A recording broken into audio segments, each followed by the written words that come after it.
News 7 Tamil, பொறுப்பும் பொது நலமும். மதுரை அவனியாபுரம் பைபாஸ் சாலையில் பள்ளிகள் அமைந்துள்ள பகுதியில் அதிவேகமாக செல்லும் வாகனங்களினால் மாணவிகள் அடிக்கடி விபத்துக்குள்ளாகி வருகின்றனர். மதுரையில் உள்ள அவனியாபுரம் பைபாஸ் சாலையானது மதுரை நகர்ப்பகுதியையும் ரிங் ரோடையும் இணைக்கும் முக்கிய சாலையாக உள்ளது. மேலும் இந்த சாலை வழியாக மதுரை விமான நிலையத்தை அடைய முடியும் என்பதால் எப்போதும் வாகனங்களின் போக்குவரத்து அதிகமாகவே இருக்கும். இந்த சாலையில் உள்ள பெருங்குடி பகுதியில் 3 மேல்நிலைப் பள்ளிகள் அமைந்துள்ளதால் அசுர வேகத்தில் செல்லும் வாகனங்களால் சாலையை கடக்கும் மாணவர்கள் விபத்துக்குள்ளாவது தொடர்கதையாகி வருகிறது. நான் சென்ட் ஆனி ஸ்கூலில் படிக்கிறேன்.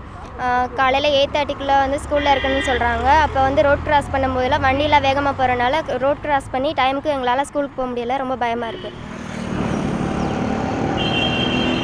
இந்த பகுதியில் 3 மேல்நிலைப் பள்ளிகளும் ஒரு கல்லூரியும் இயங்கி வருகிறது. கிட்டத்தட்ட 3000க்கும் மேற்பட்ட மாணவ மாணவிகள் இதில் படித்து வருகின்றனர். ஆனால் பள்ளி கல்லூரி அமைந்துள்ளதற்கான எந்தவித அறிவிப்பு பலகையோ வேகத்தடையோ இந்த பகுதியில் இல்லை. இதனால் வாகனங்கள் எதை பற்றியும் கவலைப்படாமல் வேகமாக செல்வதால் சாலையை கடக்கவே இப்பகுதி மக்கள் பயப்படுகின்றனர். கவர்மெண்ட் இந்த இடத்துல ஒரு வேகத்தடையோ அல்லது டிராஃபிக் போலீஸோ அல்லது ஃப்ரெண்ட்ஸ் ஆஃப் போலீஸோ எப்படியே ஒன்று செஞ்சால் ஸ்டூடெண்ட்ஸுகளுக்கும் மற்றபடி ஸ்ட்ரேஞ்சர்ஸ் மற்றபடி காமன் பீப்புளுக்கும் ரொம்ப யூஸ்ஃபுல்லாக இருக்கும் அப்படின்னு சொல்லிட்டு நான் நினைக்கிறேன்.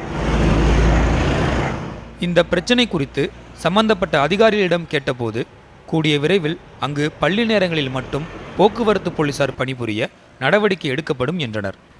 செந்தில்குமார், நியூஸ் 7 தமிழ், மதுரை.